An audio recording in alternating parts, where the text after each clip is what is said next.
end this in terms of one sort of elephant in the room kind of issue, which we have left out, because I think that would have consumed the whole discussion, but we need to look at it, and that's the one of violence and and the whole rule of law issue, the question of how do we understand ragging and gender violence in the university setup, and also within the schools also there is that kind of ragging thing. So it has on the one hand been disastrous. It is actually clearly there's evidence to show that students are not entering university because of that. It is also evidence to show that students, the quality of their education, in fact one of the things, the English course is at the first part of the semester when they begin, and that's the period of the worst rank, so they get denied that English as well. But on the other hand, we want to say that to try to separate legitimate protest from the kinds of protest which is in support of violence and ragging and all of that kind of stuff. But how would we try to distinguish that? Because I think there are people who, I was at a panel which said, universities should be like school, they should be worshipping their lecturers and they should be doing all of that, and there is no room for protest, you come here to study.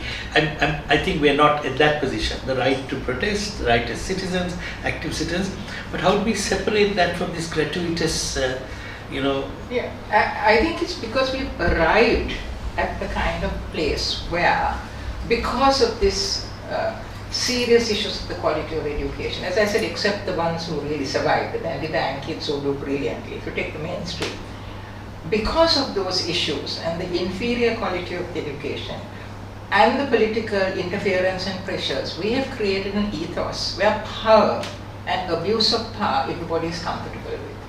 So that acts out in terms of intolerance, suppression, dissent, etc.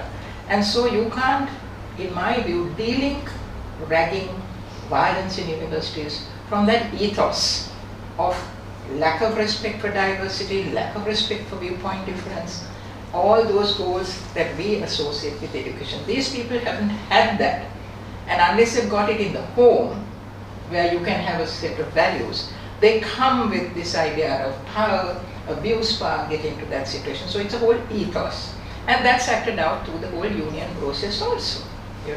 So to address that, I think there has to be some leadership from within on the concept of zero tolerance for violence of any sort. Yes, protest is legitimate.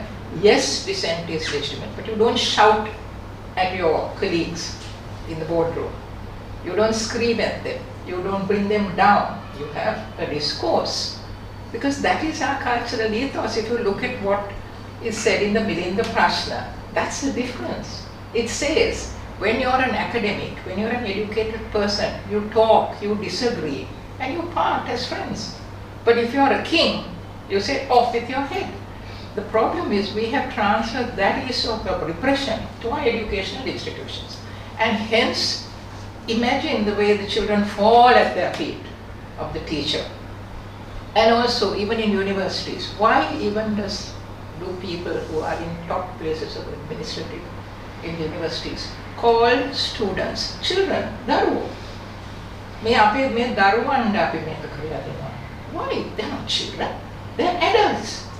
So they're not even thinking of themselves as responsible adults. So we infantilize them at one point. And at the other side, we've also shown how power is abused. And the message is very powerful. So this, I think, ragging is also tied up to all that ethos, the broken ethos of universities. Intolerance, abuse of power. So you can't strip ragging from that, but it has to stop. And one way to stop is what you did. A law which says zero tolerance, prosecute. But let me say, what has happened? In the last government, they had a whole unit in the UGC on sexual harassment in universities. Asked all the universities to put into policies. The Chandrika Pandanayak government, when you were secretary, had this act, which is very comprehensive. Has it been implemented? This is 2023, and I think Colombo, because there was absolute staff participation, I'm not saying it's been but you don't have the physical and sexual violence in Colombo that you have in some other universities, right? Because there was a kind of approach to it, right? With staff participation. But it hasn't been enforced. So when it is not enforced, the students can turn around and say, well, you're using the Ragging Act to suppress student dissent, confusing completely the idea of peaceful protest and violence. So leadership has to come. I have to say for the Mohan De Silva UGC tried. They did have a whole program for all councils, etc., etc., right? To my knowledge, there's only one vice chancellor, and that is the vice chancellor who has taken active leadership in trying to respond to setting.